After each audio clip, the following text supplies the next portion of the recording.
Ray Barretto, Joe Cuba, and Milton Cardona.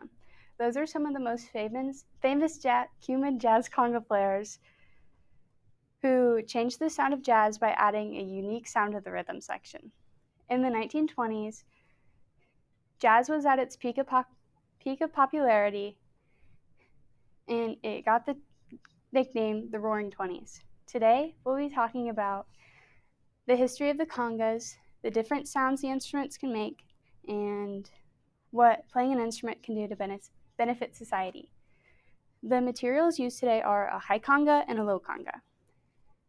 Now let's get our sheet music out and start practicing. Before we start playing, let's talk about the history. According to thecongachops.com, the congas had a correlation with thousands of slaves in the 17th and 18th centuries. And after slavery was abolished in the 19th century, there was an explosion of cultural exchange with musical instruments.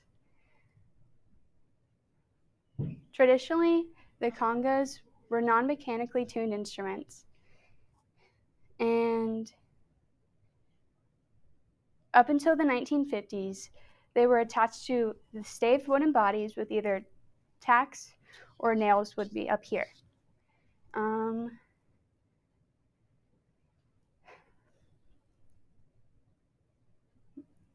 Going on to our next section, the different sounds and tones the instrument can make. There are so many different ways to play the congas, and according to rhythmnotes.net, you can either hit the instrument with something called a heel stroke. You just raise your hand above the conga head with your hand flat and drop it down. Or the toe stroke, you place your wrist at the edge of the drum and hit it down. Heel, toe. And then there's the open and closed tones. The open tone, all you have to do is hit the edge of the drum with the palm of your hand. And then the closed tones, you just hit it with your hand. And then that creates unique rhythms like this.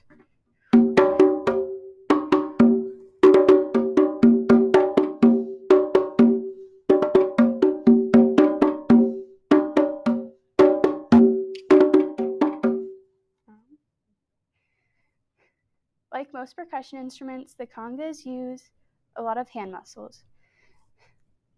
But especially when you're playing the congas, it takes a lot of energy to use your hands, and it puts a lot of stress on them.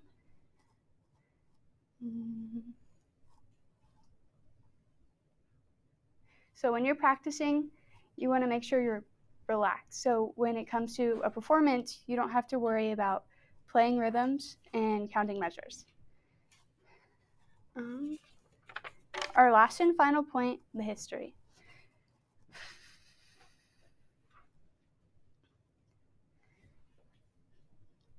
I believe that since I'm in band, I've made a lot of good friends, and those friendships thrive because we all share the same interests, playing an instrument.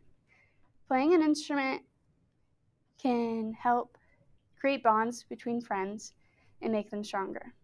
According to drumsandguitar.com, not only does playing an instrument make those bonds stronger, it also helps reduce stress, provides patience and perseverance, cultivates creativity, increases IQ, time management skills, memory capacity, and develops music appreciation. Music is a part of all of our lives, whether it be listening to some tunes on the way to school or playing in front of an audience. I know we went over a lot today, so let's do a quick recap. We talked about the history of the congas, the different sounds and tones the instrument can make, and the benefits to society. Now, let's pack our instruments up and get ready to go to next period.